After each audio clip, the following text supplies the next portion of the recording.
Hello दोस्तों, मैं Aman Kumar success point set में आज हम बिहार के विभिन्न एग्जाम में जितना भी साइंस पूछा गया है उसी को देखेंगे और यह बीएसएससी सीजीएल विद्यार्थी के लिए बहुत ही महत्वपूर्ण है। आज क्वेश्चन नंबर 1 देखते हैं। 1 नंबर क्वेश्चन, निम्नलिखित में से समय का मात्रक नहीं है। तो ऑप्शन है अधिवर्ष, बी नंबर में चंद्रमास और सी में है प्रकाश वर्ष। तो इसका आंसर होगा प्रकाश वर्ष, क्योंकि प्रकाश वर्ष का ऐसा मात्रक होता है दूरी। 2 नंबर क्वेश्चन देखेंगे, यंग प्रत्यास्थता गुणांक का ऐसा मात्रक है। तो आप ऑप्शन देख लीजिए, ऑप्शन नंबर सी इसका आंसर होगा न्यूटन प्रति मीटर स्क्वायर। आपको एग्जाम में इसी तरह से ऑप्शन रहेगा क्योंकि यह पूछा हुआ क्वेश्चन है।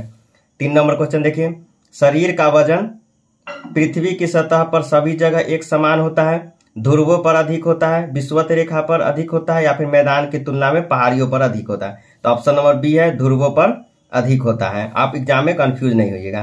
4 नंबर क्वेश्चन देखेंगे, पानी का घनत्व अधिकतम होता है कितना डिग्री सी पर। तो बी नंबर ऑप्शन होगा 4 डिग्री सी। 5 नंबर क्वेश्चन, बर्फ के 2 टुकड़े को आपस में दबाने पर टुकड़े आपस में चिपक जाते हैं, इसका क्या कारण है। तो आप ऑप्शन देख लीजिए, इसका ऑप्शन नंबर 1 सही होगा। दाब अधिक होने से बर्फ का गलनांक घट जाता है। लड़का लोग कंफ्यूज करके दाब अधिक होने से बर्फ का गलनांक बढ़ जाता है मार देते, लेकिन आप ऑप्शन इसका 1 याद रखिएगा, दाब अधिक होने पर बर्फ का गलनांक घट जाता है। आगे देखेंगे 6 नंबर क्वेश्चन, प्रक्षय पथ के उच्चतम बिंदु पर वेग तथा त्वरण के बीच कितना डिग्री का कोण बनता है। तो ऑप्शन नंबर सी है 90 डिग्री का। आगे देखेंगे, पाई का मान की गणना सबसे पहले किसने किया था। तो b number option Aryabhatta. 8 number question, उत्तोलक कितने प्रकार के होते हैं। तो उत्तोलक जो है 3 प्रकार के होते हैं। ये कौन कौन होता है, आलम, आयाम और भार। इसको याद रखिएगा, ये भी क्वेश्चन पूछा गया है। अभिकेंद्रीय बल क्या होता है। F बराबर mv²/r। इसमें आप कंफ्यूज नहीं होगा, v के पावर स्क्वायर है, F बराबर mv²। आपको इसी तरह से एग्जाम में ऑप्शन रहेगा। आगे देखिए 10 नंबर क्वेश्चन, प्रथम श्रेणी का उत्तोलक कौन नहीं है। तो डी नंबर ऑप्शन नींबू निचोड़ने की मशीन। नींबू निचोड़ने की मशीन जो है द्वितीय श्रेणी का उत्तोलक है। इसको आप ट्रिक से भी याद रखें, नींबू को आप 2 भाग में काटिएगा तभी आप निचोड़िएगा। तो 2 भाग में काटिएगा यानी कि द्वितीय श्रेणी का उत्तोलक है। नींबू द्वितीय श्रेणी का उत्तोलक है, बाकी कैंची, पिलास और सिरासी जो है प्रथम श्रेणी का उत्तोलक है। आगे देखिए 11 नंबर क्वेश्चन, वस्तु का भार गुरुत्व केंद्र से किस ओर कार्य करता है। तो केंद्र के ठीक ऊपर, बी नंबर ऑप्शन है केंद्र के ठीक नीचे, केंद्र के ऊपर और नीचे दोनों, या डी नंबर कोई नहीं। तो इसका आंसर है बी नंबर केंद्र के ठीक नीचे। आगे देखेंगे गतिज ऊर्जा बराबर क्या होता है। तो 1/2 mv²। अगला ऑप्शन देखिए सी में mgh। तो ये है स्थितिज ऊर्जा का मान और गतिज ऊर्जा का होगा 1/2 mv²। आगे देखेंगे 13 नंबर क्वेश्चन, लोलक की कालावधि द्रव्यमान के ऊपर निर्भर करता है, लंबाई के ऊपर निर्भर करता है, समय के ऊपर निर्भर करता है या फिर तापक्रम के ऊपर निर्भर करता है। इसका आंसर है ऑप्शन नंबर बी, लंबाई के ऊपर निर्भर करता है। 14 नंबर क्वेश्चन, लोलक घड़ियां गर्मियों में क्यों सुस्त हो जाती है। तो देखिए गर्मियों में क्यों सुस्त हो जाता है कि लोलक की लंबाई गर्मियों में बढ़ जाती है, जिससे लोलक में लगा हुआ समय बढ़ जाता है। इसी कारण है कि गर्मियों में लोलक सुस्त हो जाता है। आप ऐसे भी याद रख सकते हैं कि ठंडा में हर एक चीज सुकड़ा हुआ रहता है और गर्मी में फैल जाता है। 15 नंबर क्वेश्चन देखिए, सरल लोलक की लंबाई 4% बढ़ा दी जाए तो उसका आवर्तकाल कितना परसेंट बढ़ जाएगा। तो 2% बढ़ जाएगा। पार्श्व विकृति तथा अनुदैर्ध्य विकृति के अनुपात को क्या कहते हैं। तो 1 नंबर ऑप्शन है प्यासो अनुपात।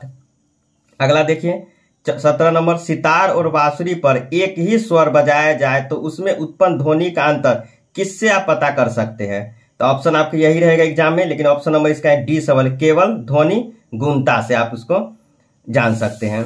आगे देखिए 18 नंबर क्वेश्चन, एक जेट वायुयान 2 मैच के वेग से हवा से में उड़ रहा है। जब ध्वनि का वेग 332 मीटर प्रति सेकेंड है तो वायुयान की चाल कितनी होगी। तो ऑप्शन नंबर डी होगा 664 मीटर प्रति सेकेंड।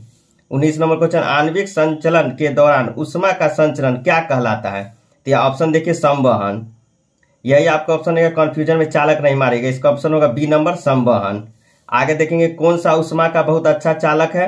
तो इस ऑप्शन में ए नंबर ऑप्शन होगा पारा। 21 नंबर क्वेश्चन देखिए, न्यून तापमान यानी कि क्रायोजेनिक का अनुप्रयोग होता है किस में। तो देख लीजिए, आपको एग्जाम में इसी तरह से आपका सभी ऑप्शन रहेगा, लेकिन इसका ऑप्शन नंबर सी सही है। अंतरिक्ष यात्रा में, चुंबकीय प्रोत्थापन में या दुर्मुति में, ये सी नंबर ऑप्शन इसका सही है। 22 नंबर, भू अस्थायी उपग्रह पृथ्वी की परिक्रमा किस ओर करता है? तो यह करता है पश्चिम से पूरब। आगे देखेंगे क्वेश्चन 23 नंबर देखेंगे, भू तुल्यकालीन कक्षा में संचार उपग्रह स्थापित करने की संभावना सबसे पहले किसने व्यक्त की? तो ऑप्शन नंबर इसका सी होगा, आर्थर सी क्लार्क। आगे देखेंगे, सार्वत्रिक गुरुत्वाकर्षण नियतांक का मान होता है कितना? तो ए नंबर ऑप्शन है 6.67 गुने 10⁻⁻11 न्यूटन मीटर स्क्वायर प्रति किलोमीटर स्क्वायर। आप इसको भी याद रखिएगा, क्योंकि ये भी एग्जाम में कभी दे देगा न्यूटन मीटर स्क्वायर बट दे देगा केजी, लेकिन केजी स्क्वायर है। नंबर क्वेश्चन देखिए, माँ के दूध में पाए जाने वाला प्रतिरक्षक है कौन सा? तो ऑप्शन नंबर 1 IgA। ये क्वेश्चन बहुत बार एग्जाम में पूछा गया है, इसे आप याद रखिएगा IgA। 25 नंबर क्वेश्चन देखिए, विद्युत मोटर में ऊष्मा का रूपांतर होता है किसमें? तो यांत्रिक ऊर्जा को विद्युत ऊर्जा में, बी नंबर ऑप्शन है विद्युत ऊर्जा को यांत्रिक ऊर्जा में, सी नंबर यांत्रिक ऊर्जा को ध्वनि ऊर्जा में, और डी नंबर है रासायनिक ऊर्जा को विद्युत ऊर्जा में। तो इसका ऑप्शन नंबर बी है विद्युत मोटर। देखिए, बी से विद्युत मोटर, बी से विद्युत मोटर है और बी से विद्युत ऊर्जा, बी नंबर विद्युत ऊर्जा को यांत्रिक ऊर्जा में और यांत्रिक ऊर्जा को विद्युत ऊर्जा में डायनेमो कन्वर्ट करता है। इसमें आप कंफ्यूज नहीं होइएगा, बी से विद्युत, बी से विद्युत ऊर्जा, विद्युत ऊर्जा को यांत्रिक ऊर्जा में। अगला क्वेश्चन देखेंगे 26 नंबर, 1 किलोवाट बराबर कितना अश्व शक्ति होता है? ये क्वेश्चन भी एग्जाम में पूछा गया है, 1.34 होता है। 1 किलोवाट बराबर कितना अश्व शक्ति? तो 1.34। आगे देखेंगे 27 नंबर, 1 वाट सेकेंड बराबर कितना जूल होता है? तो यह होता है 1 जूल। ये हम तीनों क्वेश्चन आप डाल दिए, देखिए इसमें आप कंफ्यूज नहीं होगा। 1 वाट सेकेंड बराबर होता है 1 जूल, 1 वाट घंटा बराबर होता है 3600 जूल, और आपसे पूछेगा कि 1 किलोवाट घंटा बराबर कितना होता है? तो आप मारेगा 3.6 गुने 10⁻6 जूल। ये तीनों क्वेश्चन आपको डाल दिए हैं। अगला देखिए, सार्वत्रिक गुरुत्वाकर्षण नियतांक का प्रायोगिक मान सबसे पहले किसने दिया? तो ये दिया था हेनरी कैवेंडिश ने, सी नंबर ऑप्शन। ग्रह सूर्य के चारों ओर किस वृत्ताकार में परिक्रमा करता है? तो ये करता है दीर्घ वृत्ताकार में। अगला देखेंगे क्वेश्चन, 1 बार बराबर कितना न्यूटन प्रति मीटर स्क्वायर होता है? तो 10⁵ 33 नंबर क्वेश्चन, घनत्व का एसआई मात्रक होता है? तो डी नंबर है किलोग्राम मीटर प्रति क्यू। अपेक्षिक घनत्व का एसआई मात्रक है? तो अपेक्षिक घनत्व का कोई भी एसआई मात्रक नहीं होता है, ऑप्शन नंबर सी। अगला देखिए, संयोजक बल का मान किसमें अधिक होता है? तो यह होता है ठोस में। एक वस्तु दूसरे से किसके कारण चिपकता है? तो बी नंबर ऑप्शन असंजक बल के कारण। 37 नंबर क्वेश्चन देखिए, पृष्ठ तनाव का एसआई मात्रक होता है? तो ऑप्शन बी है न्यूटन प्रति मीटर। आपका ऑप्शन एग्जाम में इसी तरह से रहेगा, क्योंकि यह पूछा गया क्वेश्चन है, न्यूटन प्रति मीटर इसका आंसर है, पृष्ठ तनाव का एसआई मात्रक। नली में द्रवों के प्रवाह की दर किससे ज्ञात किया जाता है? तो वेंटुरी मीटर से। 39 नंबर क्वेश्चन देखिए, कटे हीरो की असाधारण चमक का आधारभूत कारण क्या है? इसका ऑप्शन नंबर बी होगा उच्च अपवर्तन सूचकांक के कारण। लेकिन आप कंफ्यूजन होकर उच्च पारदर्शिता मत मारिएगा, ऑप्शन नंबर बी होगा उच्च अपवर्तन सूचकांक के कारण। आपका ऑप्शन इसी तरह से एग्जाम में रहेगा। अगला 40 नंबर क्वेश्चन देखिए, साबुन के पतले झाग में चमकदार रंगों का बनना किस परिघटना का परिणाम है? तो ऑप्शन नंबर ए होगा परावर्तन और व्यक्तीकरण। साबुन का चर्चा जब भी करें तो इसका आंसर होगा व्यक्तीकरण। तो इसका आंसर 1 नंबर है, परावर्तन और व्यक्तीकरण। 41 नंबर क्वेश्चन देखिए, किसी ऐनक के लेंस का पावर +2 डायोप्टर है तो उसके फोकस की दूरी कितनी होगी? तो सी नंबर 50 सेंटीमीटर।